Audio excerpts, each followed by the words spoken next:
हमने lesson 2 start कर रखा था जो था share and share capital of company act, company law. So company law का हम जो सेकंड चैप्टर पढ़े थे, लेसन 2 पढ़े थे, उसमें हमने पार्ट ए, पार्ट बी और पार्ट सी कंप्लीट कर चुके हैं।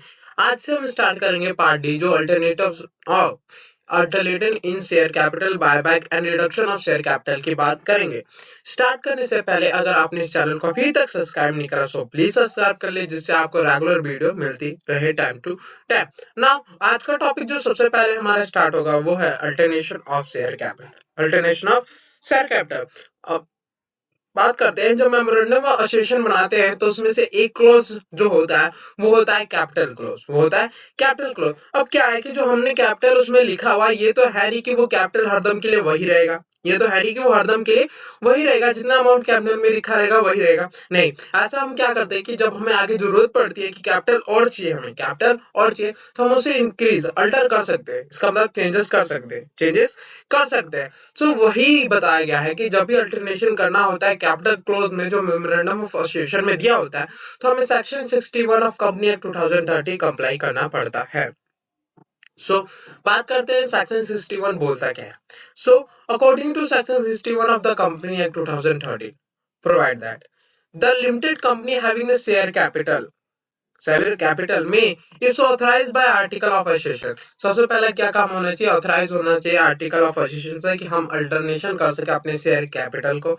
Then altering in memorandum in a general meeting, और जब हम अल्टरनेशन करेंगे मेमोरेंडम में, हम जनरल मीटिंग के रेजोल्यूशन पास होने के बाद ही करेंगे। देन किस किस के लिए हमें जनरल मीटिंग अंडर करना पड़ेगा, हमारा अल्टरनेशन होगा इन मेमोरेंडम में। बात करते हैं, जब हम इंक्रीज करेंगे authorise share capital by company by such amount as thing expect, मतलब क्या हुआ, जो हमारा शेयर कैपिटल है हम चाहते हैं कि उसे इंक्रीज कर दे, हमारा जो ऑथराइज शेयर कैपिटल हम इसे इंक्रीज कर दे, तो अब हमें अल्टरनेशन मेमोरेंडम करवाना पड़ेगा।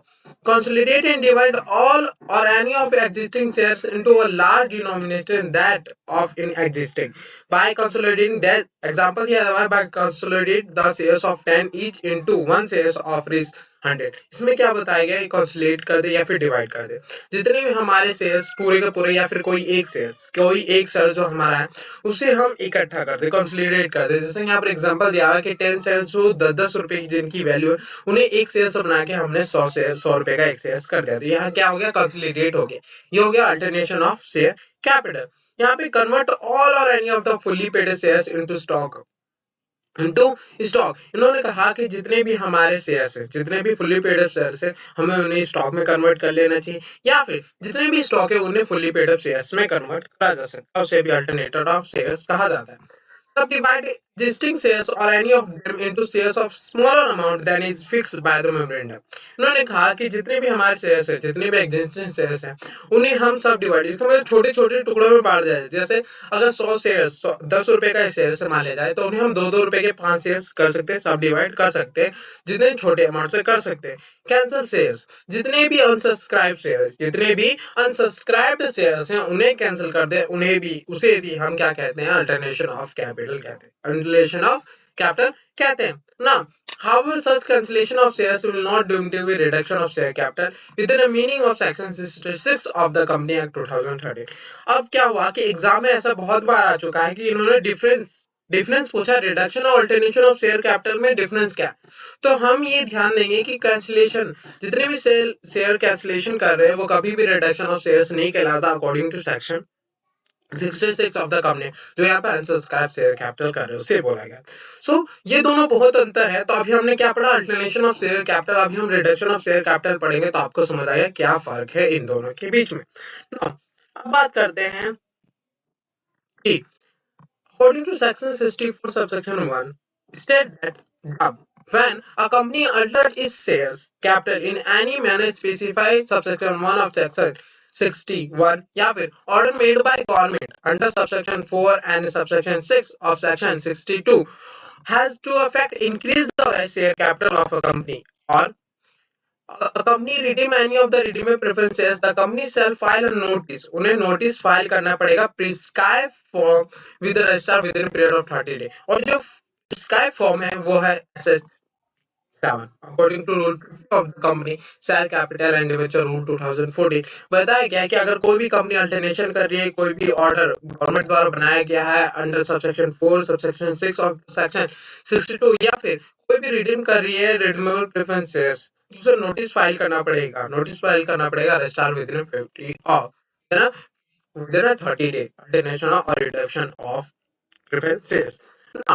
अब बात करते हैं हम बायबैक। यहाँ पे टॉपिक आता है बायबैक 68 हमारा कंपनी एक्ट 2060 38 में सेक्शन 68 दिया रखा है। बायबैक ऑफ सिक्योरिटी, इसका मतलब जो हमने शेयर्स इशू कर रखे थे उन्हें वापस खरीद लेना, उसने वापस कर लेना। जब कोई कंपनी को डर लगता है, जैसे कि वो चाहती है कि हमारे जो हम किसी के टेक ओवर हो जाए, कोई हमें टेक ओवर कर लेगा, कोई हमें टेक ओवर कर लेगा, तो टेक ओवर करा जाता है अकॉर्डिंग शेयर्स खरीदने के बाद करा जाता है कि कोई कंपनी अगर कंपनी के किसी और कंपनी के 51% 25% से ज्यादा 51% से ज्यादा या 25% ज्यादा करती है तो टेक ओवर करने लगती है, कंपनी को टेक ओवर करने लगते हैं। तो पब्लिक में शेयर्स होंगे तभी तो टेक ओवर करेगी। तो यही कंपनी क्या करती है कि जो जो शेयर्स पब्लिक में है, उन्हें खरीद लेती है वापस, उन्हें पब्लिक से वापस खरीद लेती है, उसे बायबैक कहते हैं, उसे बायबैक कहते हैं। तो यहाँ पे मीनिंग दिया हुआ है the term buyback imply that act of purchasing is on shares या फिर सिक्योरिटी बाय कंपनी। सिंपल सी बात कही है कि अपनी शेयर्स या सिक्योरिटी को वापस करना उसे हम बायबैक कहते हैं। बात करते हैं कि अगर कोई कंपनी बायबैक कर रही है तो क्या क्या एडवांटेज हो सकते हैं। पहला, it alternation mode of the reduction in share capital without require approval of court NCLT। तो हम सेक्शन 66 ऑफ कंपनी एक्ट 2000 पढ़ेंगे रिडक्शन इन शेयर कैपिटल। तो हमें क्या कि जब भी हम रिडक्शन करेंगे हमें कोर्ट या फिर एनसीएलटी का अप्रूवल जरूरत होता है, मगर जब बाय बाय करते हैं तो हमें अप्रूवल नहीं करना पड़ता, हमारा रिडक्शन शेयर कैपिटल में भी हो जाता है। दूसरा, इम्प्रूविंग अर्निंग पर शेयर, जो अर्निंग पर शेयर है वो इम्प्रूव हो जाता है। जैसे मान लिया जाए कि हमारे पास 100 शेयर्स थे, अब 100 मान लिया जाए कि 120 शेयर्स थे, 20 शेयर्स वापस ले लिए गए कंपनी द्वारा वापस। जैसे एग्जांपल मैं तो समझाता हूँ यहाँ पे 100 शेयर्स है, ठीक है, 100 शेयर्स है और हमारी जो प्रॉफिट हुआ है वो हमें हुआ है 1000 का, 1000 का हमें प्रॉफिट हुआ है। तो जब अर्निंग पर शेयर निकाला जाता है तो हमारा जो प्रॉफिट होता है, ये प्रॉफिट होता है, इसे भाग कर दिया जाता है जितने हमारे पास शेयर्स अवेलेबल है, जितने शेयर हमारे पास अवेलेबल है। तो इसका मतलब हमारे जो शेयर्स हो गए, ये जो प्रॉफिट हो गया, ये हमारा 10 रुपीज हो गया, 10 रुपीज हो गया पर शेयर्स, अर्निंग पर शेयर्स। मगर अब क्या है, शेयर्स में से क्या करा कि जो 50 शेयर्स वापस खरीद लिए, 50 शेयर्स वापस खरीद लिए, इन्होंने क्या करा 50 शेयर्स वापस खरीद लिए। तो कितने बचे अब हमारे पास, पब्लिक शेयर्स बचे हमारे पास 50। तो अगर प्रॉफिट अब मान लिया जाए कि 1000 का होता है, 1000 का प्रॉफिट हो रहा है, 1000 का प्रॉफिट हो रहा है, तो हमारे पास अभी शेयर्स कितने 50। तो अब अर्निंग पर शेयर्स हमारा कितना हो जाएगा 20 रुपीज। अर्निंग पर शेयर्स हमारा क्या है, एक शेयर्स पे जो हमें मिलेगा वो हमें मिलेगा 20 रुपए। तो यहाँ पे इंक्रीज हो गया, इंप्रूव हो गया अर्निंग पर शेयर। तो इसे कहा गया कि जब भी बायबैक होता है तो अर्निंग पर शेयर्स इंक्रीज हो जाता है। वैसे कैपिटल रिटर्न ऑन कैपिटल भी इंक्रीज होता है। एग्जिट रूट दिया जाता है शेयर होल्डर को, अगर शेयर होल्डर की शेयर्स खरीद लेंगे तो वो शेयर होल्डर रहेंगे नहीं, तो उन्हें एग्जिट रूट हो गया। Enhance consolidated stake in the company, सारे स्टेक है वो कंपनी कंसोलिडेट कर लिया जाता है। टेक ओवर से बचा जा सकता है, सरप्लस केस टू रिटर्न कर दिया जाता है, शेयर होल्डर को अच्छी ऑप्टिमम कैपिटल स्ट्रक्चर मिल जाता है, support share price during press स्लगिंग market condition, क्या भी सर्व इक्विटी मोर एफिशिएंसी। ये सारी चीजें एडवांटेज हो जाती है कभी हम जब बाईबैक कोई कंपनी करती है। अब बात करूंगा इस सेक्शन जो हम बायबैक कर रहे हैं तो कुछ हमें सेक्शन भी कुछ सब सेक्शन भी कंप्लाई करने पड़े। तो सबसे पहले सेक्शन वो बोलते हैं कि according to section 68 subsection 1 of the company act 2013, अगर कोई भी कंपनी में परचेस ऑन शेयर्स और other specified security out of, कहां से खरीदेगी, अगर फ्री सिक्योरिटी प्रीमियम अकाउंट और proceed of issue of any shares और अदर स्पेसिफाइड सिक्योरिटी, कोई भी शेयर्स की प्राप्ति हुई है हाल ही में, कोई भी शेयर्स की प्राप्ति हुई है, कोई भी shares of issue of any shares अगर कोई भी प्राप्ति ऑफ इशू ऑफ शेयर्स, यहाँ इसका मतलब होता है प्राप्ति, एक तरफ से हमारा एक्सेप्टेंस, कोई एक्सेप्ट करना है, रिसीव करना है इशू ऑफ एनी शेयर्स या फिर अदर सिक्योरिटी, उससे हम क्या कर सकते हैं, बायबैक खरीद सकते हैं। मगर कब हम बायबैक, यहाँ proceed of issue of any shares लिखा हुआ है, हम कब नहीं खरीद सकते इसकी बात कर लेते हैं। कोई भी buyback of any kind of shares या फिर other specified security can be made out of proceed of earlier issue of same kind of shares or same kind of specific security। इसका मतलब जो हम बायबैक कर रहे हैं उससे पहले ही हमने same kind of shares issue करे थे, proceed of earlier same kind issue of shares करे थे या फिर same kind of other specified security करे थे, तो हम जो सेम काइंड ऑफ प्रोसीड करिए इशू ऑफ शेयर्स, उससे हम बायबैक नहीं कर सकते, उसे हम बायबैक नहीं कर सकते। नाउ हम बात करेंगे ऑथराइजेशन। सिंपल सी बात हमने पढ़ी कि जो सबसे पहला है कि हमारा जो आर्टिकल ऑफ एसोसिएशन वो ऑथराइज होना चाहिए for buyback. So according to section 68 subsection 2 हमारा आर्टिकल ऑफ एसोसिएशन ऑथराइज होना चाहिए फॉर बायबैक।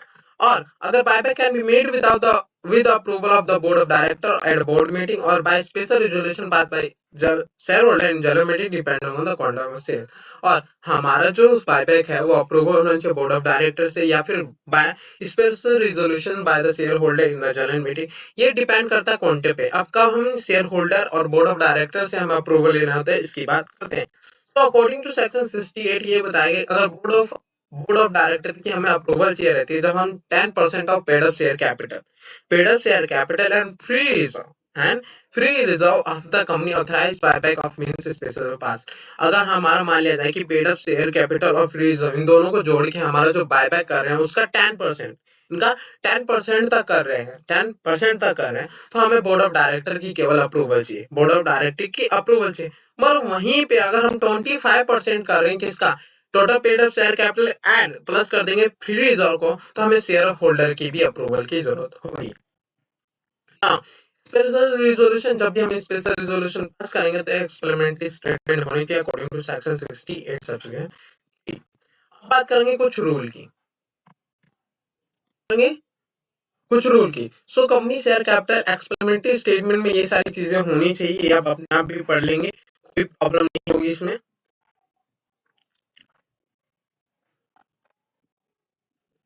यहाँ पे कुछ चीजें दे रखी हैं, यहाँ पे हमें याद करनी है, पेपर में एग्जाम में आ सकता है। सो यहाँ पे बोला गया company which has been authorised by special resolution, जब कंपनी ऑथराइज होती है स्पेशल रिजोल्यूशन से, before the buyback of shares file with the registrar of company a letter of offer in form number SH. जब भी कभी भी company buyback करने जा रही है उससे पहले फाइल करेगी registrar of company a letter of offer in the form number SH8 with a fee as prescribed. Such a letter offer shall be dated and signed on behalf of the board of director of company, but not less than 2 director of company, one whom shall be meeting managing director where there is one। Simple सी बात करा गया है कि जो SS8 file करेंगे registrar को, वो साइन होना चाहिए बोर्ड ऑफ डायरेक्टर में, और जो बोर्ड ऑफ डायरेक्टर है वहां 2 डायरेक्टर होने चाहिए। मगर अगर 1 डायरेक्टर है तो वहां पे 1 डायरेक्टर मैनेजिंग डायरेक्टर भी चल सकता है ना। बात करते हैं सेक्शन रूल 17 सब रूल 4 की। सो लेटर ऑफ ऑफर जो है shall be dispatched to all shareholder or security holder immediately after the filing the same with the registrar of company but not later than 21 from the filing with the registrar of company। Simple से बोला गया है कि जब भी हम file करते हैं रजिस्ट्रार ऑफ कंपनी को लेटर ऑफ ऑफर SH8 में, उसके बाद तुरंत हम शेयर होल्डर सिक्योरिटी होल्डर को डिस्पैच करना पड़ेगा letter of offer, but 21 day के बाद नहीं होना चाहिए। अब period of offer for buyback according to rule 5, offer of buyback shall be remain open for period of not less than 15 days or not exceeding 13 days from the date of the dispatching of a letter of offer। जो हमारा offer है वो open रहेगा 15 दिन से कम नहीं और 30 दिन से ज्यादा नहीं होनी चाहिए। Provide that all member of company agree the offer for buyback may remain open for period of less than 50। जब सारे के सारे मेंबर अगर एग्री होते हैं कंपनी के कि हमारा जो पीरियड है 15 डे, कहा गया कि लेस देन 15 डे नहीं हो सकता, उससे भी लेस देन 15 डे हो सकता है जब सारे के सारे मेंबर एग्री हो जाए on that point. Post buyback debt equity ratio, अब यहाँ पे बोला गया the ratio of aggregate secure and secure debt owned by the company after buyback is not more than twice paid up share capital and free reserve। जितने भी हमारे date हैं या फिर सिक्योर हो या फिर अनसिक्योर डेट हो, जितने भी सिक्योर अनसिक्योर हो जो ऑन करे हो बाय कंपनी बकाया हो कंपनी के द्वारा, वो बायबैक करने के बाद कभी भी ट्वाइस नहीं होनी चाहिए पेड अप शेयर कैपिटल और फ्री रिजर्व। मान लिया जाए कि हमारा जो पेड अप शेयर कैपिटल और फ्री रिजर्व दो हो, दो, तो हमारे जो बाय बैक करने के बाद भी वो सिक्योर अनसिक्योर कैपिटल, यहाँ पे लिखा है the ratio of aggregate secure unsecure debt on by company after buyback is not more than twice paid up share capital. तो यहाँ पे कभी भी अनसिक्योर और सिक्योर कैपिटल यहाँ पे 4 नहीं होने चाहिए, ट्वाइस नहीं होने चाहिए। इसका मतलब जो free paid up free reserve है उनका 4 नहीं होने चाहिए पेड अप से, सॉरी अनसिक्योर डेट और सिक्योर डेट। नाउ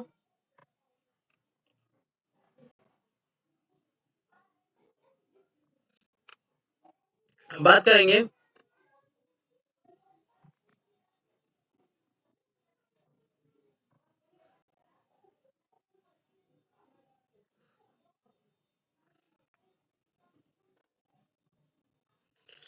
अभी हम बात करेंगे the time gap between two buyback of, अगर हम बायबैक कर रहे हैं तो जो बायबैक अभी हमने बायबैक करा और दूसरा बायबैक करने की सोच रहे थे, इन दोनों के बीच जो गैप होना चाहिए वो 1 ईयर का होना चाहिए according to section 62(8) subsection 2 clause G के according.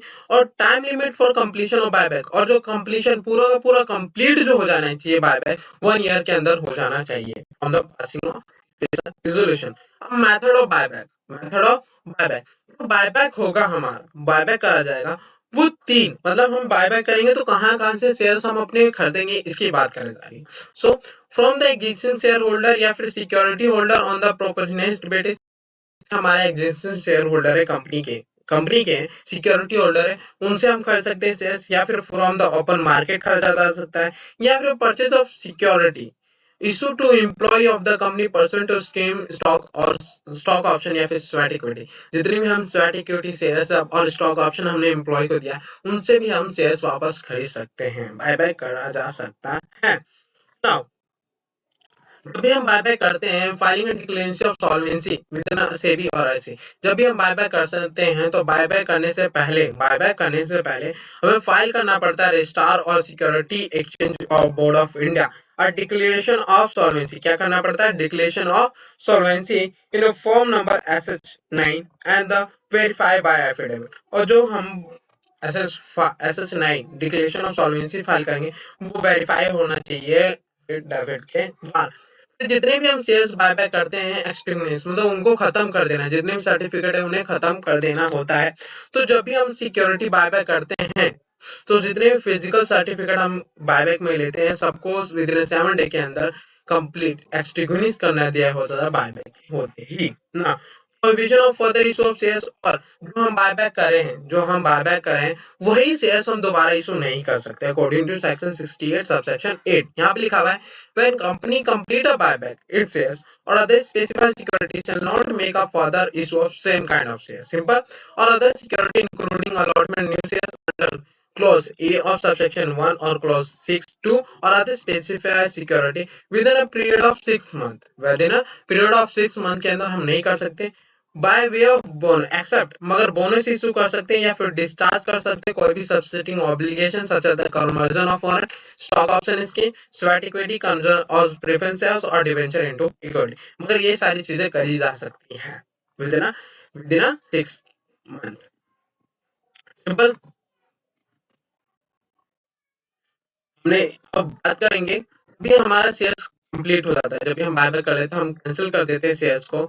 When a company buy back the shares or the specified security under this section, it shall maintain a register। उसे कभी भी जब बायबैक करते हैं तो उसे मेंटेन करना पड़ेगा रजिस्टर ऑफ शेयर्स और सिक्योरिटी सो बॉट जो उन्होंने खरीदा। Consideration paid for the shares of security bought back, the date of cancellation or the date of extinguishing physically destroying the shares of the security or other place, उन सब चीजें के बारे में maintain register of other security have been bought back in SH10 के अंदर हमें file करना, हम मेंटेन करना पड़ता है। Now return of buyback, simple सी बात है, जब भी हम बायबैक करेंगे तो हम रिटर्न भरेंगे register of or security of board of exchange containing such particular relating to buyback within a 13 day। जो रिटर्न फाइल करेंगे वो SH11 में होगा, SH11 में होगा और उसके संग सर्टिफिकेट होगा फॉर्म नंबर SH15 में, जो साइन होना चाहिए two director including one managing director.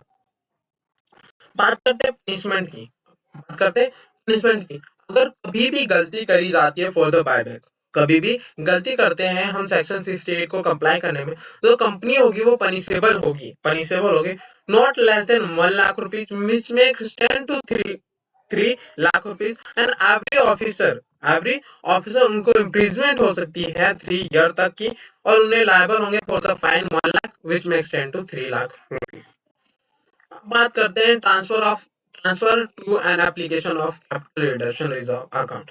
जब भी हम बायबैक करते हैं when company purchase in non shares out of free reserve security payment account, so sum equal to nominal value of shares of purchase shall transfer to capital reserve account and detailed transfer shall be disclosed in balance sheet। जब भी हम security premium account या फिर free reserve से out of free reserve से हम कभी भी जब अपने शेयर्स खरीदते हैं तो जितना भी हमने पैसा उससे निकाला गया उतना ही पैसा हम ट्रांसफर कर देंगे कैपिटल रिजर्व अकाउंट में, और कैपिटल रिजर्व रिकॉर्ड अकाउंट जो है वो apply by the company paying up unissued shares, और जो यूज करा जाएगा वो अनइश्यू शेयर्स जो है वो इशू करने में यूज करा जाएगा फुल्ली पोर्टेड फाइनेंस शेयर्स के लिए भी।